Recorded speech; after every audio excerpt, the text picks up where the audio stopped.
Being up over the thing to remember. The scene starts to tumble to the sound of the drums. Oh boy, there ain't no need to fight a time and ring.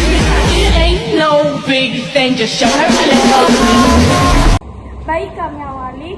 Assalamualaikum warahmatullahi wabarakatuh. Berdirinya kami di sini, kami akan mempresentasikan hasil diskusi kami mengenai sejarah dengan tema kolonialisme dan imperialisme.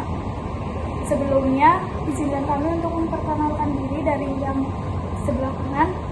Perkenalkan, nama saya Elsa Olivia, absen 9. Perkenalkan, nama saya Faiza, absen 11. Saya Fitra Indah Sekara, absen 13.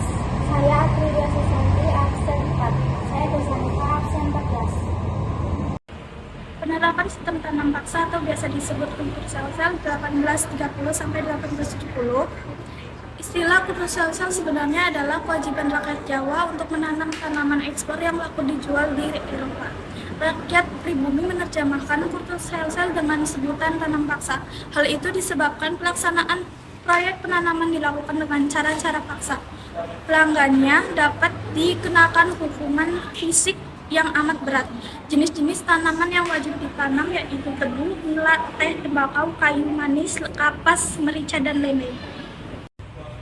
Ketentuan-ketentuan pokok sistem tanam paksa sebagai berikut. 1. Penduduk menyediakan sebagian dari tanahnya untuk penanaman tanaman ekspor yang dapat dijual di Eropa. 2. Tanah pertanian yang disediakan penduduk untuk tujuan tersebut tidak boleh melebihi 1/5 dari tanah pertanian yang dimiliki. 3. Tanah yang disediakan penduduk tersebut bebas dari pajak tanah. 4. Pekerjaan yang diperlukan untuk menanam tanaman tidak boleh melebihi pekerjaan untuk menanam padi. 5. Hasil dari tanaman tersebut diserahkan kepada pemerintah Hindia Belanda.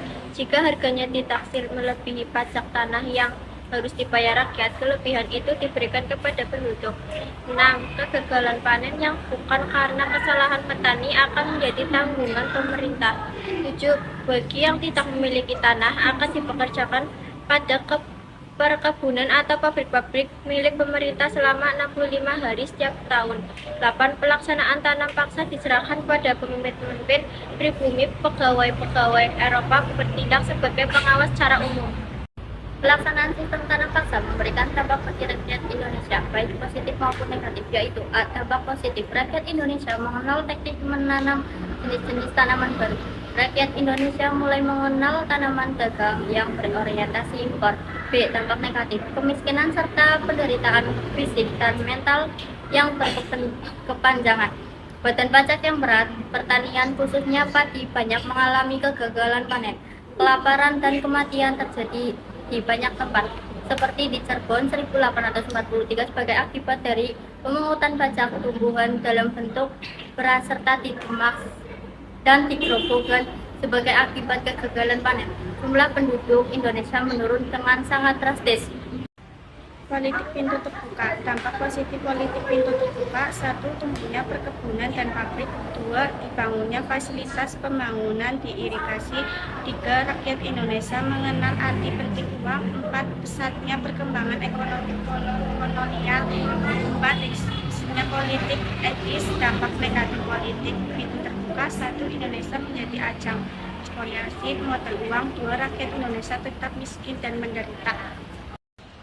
Dampak politik etis: Trias Vas Deventer, istilah yang dikenal sebagai bentuk kebijakan politik etis dari Hindia Belanda. Kebijakan ini meliputi irigasi atau pengaringan, memperbaiki sistem pertanian, edukasi atau pendidikan, memberikan pendidikan kepada pribumi, dan imigrasi atau memindahkan penduduk dengan tujuan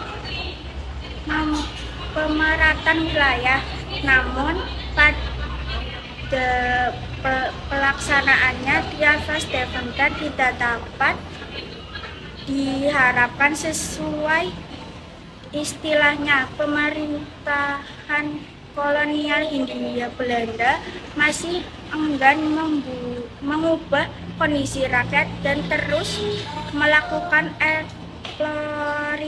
eksploitasi, namun kebijakan politik etis tetap memberikan dampak positif, di antaranya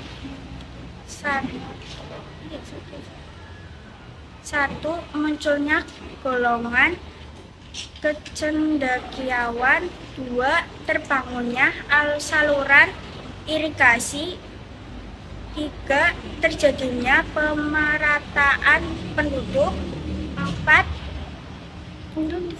Sekian presentasi dari kami, kurang lebihnya mohon maaf.